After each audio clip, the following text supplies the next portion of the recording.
இந்த மாதிரி இரும்பை வந்து தாதுவிலிருந்து இரும்பை பிரித்தெடுத்து இரும்பு வந்து செஞ்சிருக்கிறாங்க அப்படின்னா அது எவ்வளவு பெரிய ஒரு நாகரிகமாக இருந்திருக்குன்னு நீங்க பாருங்க. RSS பிஜேபி காரரால் கண்டுபிடித்த வரலாறு பொய்த்துவிடும் என்ற ஒரு காரணத்திற்காகத்தான் கீழடி வரலாற்றை வெளியே வரவிடாமல் அவர்கள் தடுத்துக் கொண்டிருக்கிறார்கள். கீழடி வரலாறு மட்டும் உலக மக்களுக்கு, உலக ஆராய்ச்சியாளருக்கு தெரிந்து கொண்டு விட்டால் இது ஒரு கிரேக்க நாகரிகத்திற்கு இணையான ஒரு நாகரிகமாக அது கண்டிப்பாக இருக்கும். நீங்க இந்த ரிப்போர்ட்டை வெளியிட்டீங்கன்னா என்டையர் ஹிஸ்டரி மாறி போயிடும். இந்திய வரலாறு கண்டிப்பாக மாறும். கீழடி வரலாறு வெளியே தெரிந்தால் இந்திய வரலாறு கண்டிப்பாக மாறிவிடும் என்பது அவர்களுக்கு நன்றாக தெரியும். இப்பொழுது ஒரு மத்திய அமைச்சர் தமிழ்நாட்டிற்கு வருகிறார், கஜேந்திர சிங் என்பவர். அதுவும் கலாச்சார பண்பாட்டு அமைச்சர் அவர்கள். அவர் தமிழ்நாட்டுக்கு வந்து பேட்டி கொடுக்கிறார். என்னன்னு பேட்டி கொடுக்கிறார் அப்படின்னா, அவர் எங்க பேட்டி கொடுக்கிறார், கொடுக்குற இடம் பாருங்க, கமலாலயத்தில் போய் பேட்டி கொடுக்கிறார்.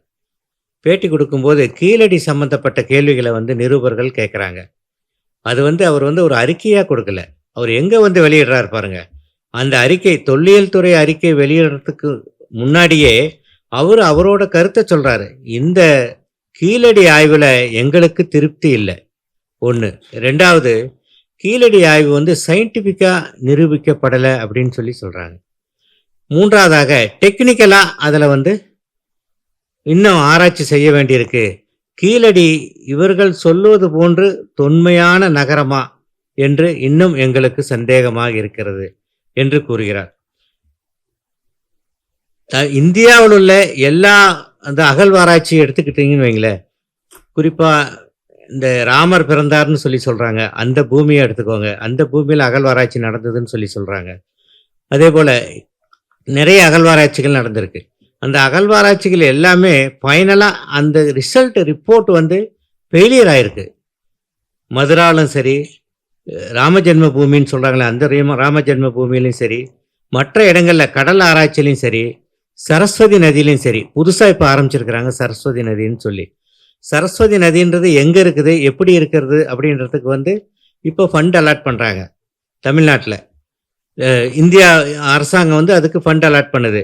ஆனால் அதே போல் தமிழுக்கு வந்து ஃபண்ட் அலாட் பண்ணுறதுக்கு, தமிழ் கல்விக்கு, மாணவர்கள் படிப்பதற்கு, தமிழ்நாட்டுக்கு மும்மொழி கொள்கை ஏற்கலை அப்படின்றது காரணத்துக்காக தமிழ்நாட்டுக்கு வந்து ஃபண்ட் அலாட் பண்ண மாட்டேன்றாங்க. 100ல் 1 பங்கு தொகை கூட தமிழுக்கும் தமிழ் மொழிக்கும் அவங்க அலாட் பண்ணுறதில்ல. ஆனால் பிரதமர் மோடி வந்து அழகாக பேசுகிறாரு தமிழ்நாட்டில் வந்து, எனக்கு பிடித்த மொழியிலேயே தமிழ் மொழி தான் எனக்கு உயிர், தமிழ் மொழி தவிர வேற எந்த மொழியும் எனக்கு வந்து அவ்வளவு வந்து ஈடுபாடு இல்லாத மொழி. அதே போல் எனக்கு பிடித்த நூல் திருக்குறள்னு சொல்லி சொல்கிறாரு. அப்படி சொல்லும்போது ஒரு மேடையிலையும் போய் ஒரு ஊர்லேயும் போய் திருக்குறளை அவரோட சொந்த குரலில் போய் பேசுகிறார். ஆனால் அந்த பக்கம் போய் அவர் என்ன பண்ணுறாரு, எல்லா பணத்தையும் கொண்டு போய் சமஸ்கிருதத்துக்கு ஆராய்ச்சிக்காக விட்டுறாரு. செத்துப்போன மொழிக்கு ஒரு ஆராய்ச்சி செய்யணுன்றதுக்காக வளரக்கூடிய மொழி தமிழ் மொழி, அந்த மொழிக்கு எதுவுமே பண்ணல, எல்லாமே சமஸ்கிருதத்துக்கு அவர் பண்ணிட்டு போயிடுறாரு.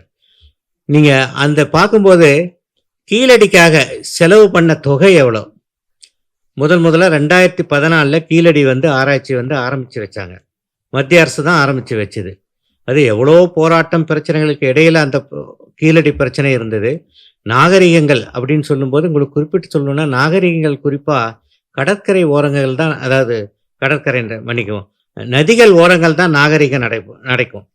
குறிப்பாக பாருங்கள், எகிப்தில் நைல் நதி நாகரிகம் மிகப்பெரிய நாகரிகம். அதே போல் சிந்து நதி நாகரிகம்னு சொல்லுவாங்க. அதே போல் தமிழ்நாட்டில் வைகை நாகரிகம், பூம்புகார், இது போன்ற நாகரிகங்கள் எல்லாமே கரையோர நாகரிகங்கள், நகர நாகரிகம், அது குறிப்பிட்ட நாகரிகம். கீழடியை பற்றி நாம் சொல்லும்போது அந்த நாகரிகம்ங்கிறது சாதாரண ஒரு காட்டுவாசி நாகரிகம் கிடையாது, நகர நாகரிகம்னு சொல்லி அந்த கீழடி ஆய்வில் அவர் எழுதியிருக்கிறாரு. கீழடி ஆய்வில் அந்த பார்க்கும்போது ஒரு இன்ச் பை இன்ச், ஒரு சென்டிமீட்டருக்கு என்னென்ன பொருட்கள் கிடைத்தது அப்படின்ற ஒரு விவரத்தை ராமகிருஷ்ணா எழுதுறாரு, அமர்நாத் எழுதுறாரு, அவருடைய அறிக்கையில் எழுதுறாரு. 15 சென்டிமீட்டரில் இந்த பொருள் கிடைச்சது, 20 சென்டிமீட்டரில் இந்த பொருள் கிடைச்சது, 120ல் இந்த பொருள் கிடைச்சதுன்னு, இப்படி அவரோட 2 கட்ட ஆய்வில் அந்தந்த பொருட்கள் இருக்கோ எல்லா பொருட்களையும் எடுத்து அவர் ஆய்வு செய்கிறாரு. அவர் சொல்கிற ஆய்வு காலம் எப்படி சொல்கிறாருன்னா, சங்க காலத்தை குறிப்பிடுறாரு. சங்க காலத்தை குறிப்பிடும்போது, அதாவது கிறிஸ்து பிறப்பதற்கு முன்னால், கிமுக்கும் கிபிக்கும், கிறிஸ்து பிறப்பதற்கு முன்னால், சங்க காலம்னா எல்லாமே உங்களுக்கு என்னன்னு தெரியும், கிமு 3ஆம் நூற்றாண்டு முதல் கிபி 3ஆம் நூற்றாண்டு வரைக்கும் வரும். ஆனா, இவரோட ஆராய்ச்சியில அங்க கிடைச்சிருக்கிற பொருள பார்க்கும்போது, அங்க இருக்கிற அ அந்த என்னென்ன பொருட்கள் எடுத்தாங்க, அதுல குறிப்பிட்டுள்ள செய்திகளை பார்க்கும்போது, தமிழ் பிராமி எழுத்துக்கள் அந்த காலத்துல இருந்ததா? அதாவது கிமு 3ஆம் நூற்றாண்டுக்கு முன்னாடியே தமிழ் பிராமி எழுத்துக்கள் இருந்தது. அந்த எழுத்துக்களும் சிந்து சமவெளியில கிடைச்ச குறியீடுகள் இருக்கு இல்லைங்களா? அந்த குறியீடுகளும், கீழடியில கிடைச்ச ஓட்டுல இருக்கிற குறியீடுகளும் 2ம் வந்து ஒத்து போறதா இருக்குன்னு சொல்றாரு அவரு. அதனால நாகரிகங்கள் எப்படியெல்லாம் வந்திருக்கு அப்படின்றத அவர் சொல்றாரு. எவ்வளவு பழமையான மொழி தமிழின்னு சொல்ற தமிழ் பிராமிய வந்து அவர் சொல்லும்போது, அதாவது கிமு 3ஆம் நூற்றாண்டிலிருந்து தமிழ் பிராமி எழுத்து இல்ல. அதுக்கு முன்னாடியே கிமு 8ஆம் நூற்றாண்டிலேயே இருந்திருக்கும். ஆகவே சங்க காலம் என்பது தமிழ் சங்க காலம், அதாவது 3 சங்கம்னு சொல்றாங்களே, முதல் சங்கம் இருந்தது கிமு 8ஆம் நூற்றாண்டிலிருந்தே இருந்திருக்குன்னு சொல்லி இந்த வரலாற்று அந்த ஆய்வாளர்கள் எல்லாம் இப்ப குறிப்பிடுறாங்க. கீழடி ஆராய்ச்சியை பார்க்கும்போது, அதாவது ஐடியாலஜிஸ், இதனால என்னென்ன ஐடியாலஜிஸ் எல்லாம் வந்து மாறுது அப்படின்றத காட்டுறாங்க. வடநாட்டுல தொல்லியல் துறை ஆராய்ச்சி செஞ்சது, அந்த தொல்லியல் துறை ஆராய்ச்சி செஞ்ச ஆய்வு முடிவுகளும், கீழடியில் ஆராய்ச்சி செய்த ஆய்வு முடிவுகளும் ஒன்றுக்கொண்டு வேறுபடுகின்றன. அவங்கள் வந்து ஒரு ஏமோட அங்க வந்து ஆராய்ச்சி பண்ணாங்க வடநாட்டுல. அதாவது மதச்சார்பற்ற, அது மதம் சார்புள்ள ஒரு இந்த பூமி, ஒரு பாரதம், ஒரு ராம ஜென்ம பூமி அப்படின்ற ஒரு கண்ணோட்டத்துல தான் இது வரைக்கும் ஆய்வு பண்ண மாதிரி நம்முடைய கண்ணோட்டத்துல கீழடி ஆய்வு பார்க்கும்போது நமக்கு தெரியுது. உண்மையிலேயே அவங்கள ஆய்வு செய்தது கடவுளர்கள் இருந்தாங்களா இல்லையா, அந்த மாதிரி ஒரு ஆய்வுல அவங்க கொண்டு போறாங்க. ஆனா கீழடி ஆய்வு நாம பார்க்கும்போது எந்த விதமான மத குறியீடுகளும் கிடைக்கவில்லை. இதுதான் ரொம்ப முக்கியம். மத குறியீடு, அதாவது அந்த மக்கள் தமிழக மக்கள்னு சொல்றாங்க, அல்லது திராவிடர்கள் சொல்றாங்க. சிந்து சமவெளி நாகரிகத்திலும் திராவிட நாகரிகம், இங்கேயும் கீழடி நாகரிகமும் திராவிட நாகரிகமா தான் இருந்திருக்குது. அதனாலதான் மத சின்னங்கள், மத குறியீடுகள், அந்த மாதிரி எந்த விதமான மத குறியீடுகளோ சின்னங்களோ இல்லை. அறிவு பெற்றவர்களாக இருந்தார்கள், கல்வி வளர்ச்சி அடைந்தவர்களாக இருந்தார்கள். அவருடைய கல்வி பாருங்க எந்த அளவுக்கு போயிருக்கு அப்படின்னா, அங்க கிடைச்சிருக்கிற ஓடுகள்லாம் கிடைச்சிருக்கு. கீழடியில் இருக்கிற ஓடுகள், பானைகள் கிடைச்சிருக்கு. பானைகள் வந்து சுடுவதற்கு முன்னாடி எழுதுறாங்க, சுடுவதற்கு அப்புறமும் அந்த பானைகள்ல வந்து எழுதுறாங்க. அந்த சுடுவதற்கு முன்னாடி எழுதுறது, அந்த பானை செய்பவர் வந்து ஏதாவது குறியீடு செய்யலாம், எழுதலாம். அவர் வந்து அதே போல சுடுவதற்கு அப்புறம் எழுதுறதுக்கு என்ன அவசியம் இருக்கு அப்படின்னா, அந்த அவசியம்தான், அதுலதான் கல்வி வளர்ச்சிக்காக அது எழுதப்பட்டிருக்குதுன்னு சொல்லி இப்போ ஆராய்ச்சியாளர்கள் சொல்றாங்க. அந்த அந்த சுட்ட பின் அந்த பானையில் எழுதுறது கண்டிப்பா அது கல்விக்காகத்தான் அப்படின்றது தான். அதனாலதான் அப்பவே அவர்கள் படித்திருந்தார்கள், படிக்கணும், அவருடைய அறிவு இருந்திருக்கிறது அப்படின்றத வந்து எல்லாம் தெரியுது. அது இல்லாம அங்க கிடைச்சிருக்கிற பொருட்கள், பழமையான பொருட்கள் கிடைச்சிருக்கு. அந்த பொருட்களை வச்சு ஆர்கானிக் டெஸ்ட் அனாலிசிஸ் பண்றாங்க, பயோ அனாலிசிஸ் பண்றாங்க. இங்க இருந்து பீட்டா லேபுக்கு அனுப்புறாங்க, புளோரிடாவுக்கு அனுப்புறாங்க. அந்த லேபு கன்ஃபார்ம் பண்ணி இங்க அனுப்பிச்சிட்டா, எஸ் இது வந்து 2000, அதாவது கிமு 3ஆம் நூற்றாண்டுக்கு முன்னாடியே இந்த பொருட்கள் இருக்கு. அதாவது அங்க கிடைச்சிருக்கிற, அதாவது இன்னைக்கு வரைக்கும் அங்க மனித எலும்பு கூடுகள் இன்னும் கிடைக்கல. ஏன்னா அது ஈஸியா வந்து டீகம்போஸ் ஆயிடும். விலங்குகள் எலும்புகள்லாம் கிடைச்சிருக்கு. அந்த விலங்குகள் எலும்பு ஏஜ் வந்து டேட்டிங் பார்க்குறாங்க, கார்பன் டேட்டிங்னு பேர் அதுக்கு. இந்த கார்பன் டேட்டிங் அவங்க பார்க்கும்போது அதுல வந்து விலங்குகள் வந்து இத்தனை வருஷத்துக்கு முன்னாடி இருந்திருக்கு. அதே போல விலங்குகளை வைத்து இவர்கள் தொழில் செய்துள்ளார்கள் அப்படின்னு சொல்லி, அதாவது கால்நடை வளர்ப்புகள் செய்துள்ளார்கள், நெசவு தொழில் செய்துள்ளார்கள். அதாவது அங்க தக்களி கிடைச்சிருக்குது. தக்களி இருந்தா என்ன அர்த்தம்? நெசவு கண்டிப்பா இருந்திருக்குன்னு அர்த்தம். அங்க நெசவு தொழில் செய்திருக்கிறார்கள். அதே போல வந்து அந்த கல்விக்காக என்னென்ன செய்யணும், நெசவு இல்லாம வேளாண் தொழில் செஞ்சிருக்கிறாங்க. அங்க இருக்கிற நெற்பயிர்கள் கிடைச்சிருக்கு, நெற்பதர்களை வந்து ஆராய்ச்சி பண்ணியிருக்கிறாங்க. ஆராய்ச்சி பண்ணி ஆர்கானிக் டெஸ்ட் அனாலிசிஸ் பண்ணி அதுல இருந்து எடுத்திருக்கிறாங்க. அங்க நெல் உபயோகப்படுத்தியுள்ளார்கள் அப்படின்றது இருக்கு.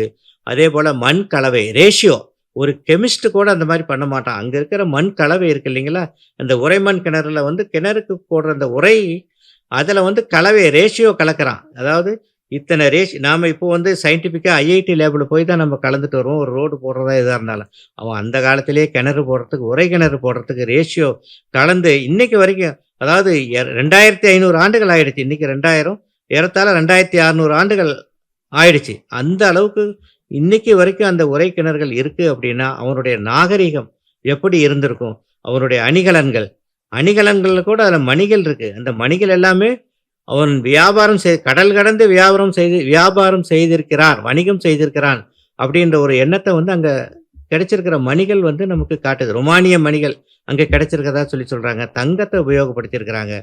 தங்கத்தை உபயோகப்படுத்தி அதை பிரிச்சு நகைகள், அதே போல இரும்பு காலம்னு சொல்றாங்க. இரும்பு பொருட்கள் வந்து குறிப்பிட்ட ஒரு ஆழத்துல அந்த இரும்பு பொருட்கள் கிடைச்சிருக்கு. அதையும் அவர் குறிப்பிடும்போது, இந்த மாதிரி இரும்பை வந்து தாதுவிலிருந்து இரும்பை பிரித்தெடுத்து இரும்பு வந்து செஞ்சிருக்கிறாங்க அப்படின்னா, அது எவ்வளவு பெரிய ஒரு நாகரிகமாக இருந்திருக்குன்னு நீங்க பாருங்க.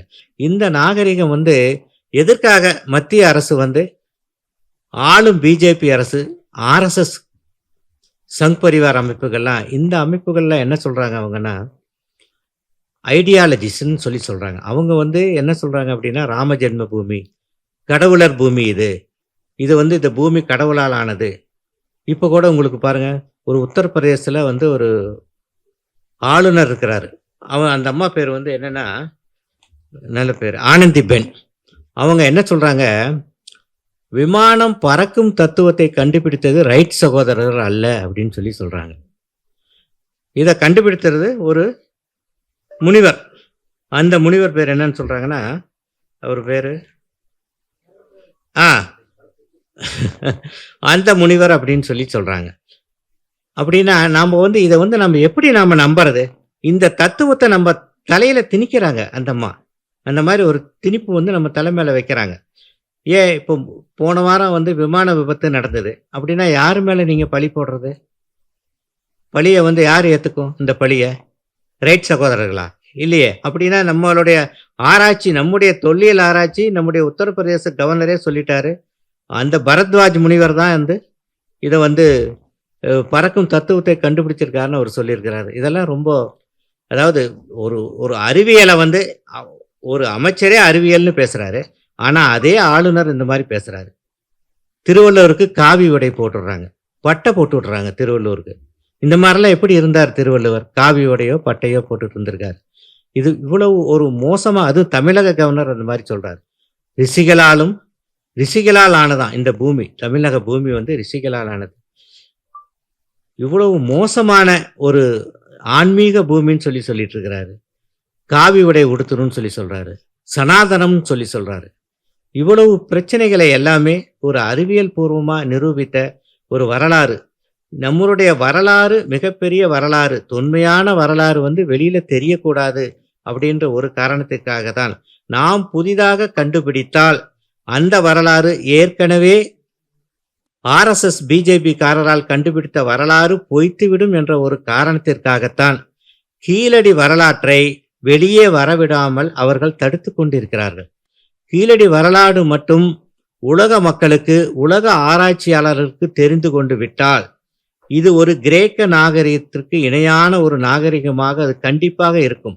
இந்த கீழடி வரலாற்று ரிப்போர்ட்டை வந்து இன்னைக்கு வரைக்கும் அவங்க தாக்கல் பண்ணவே இல்லை.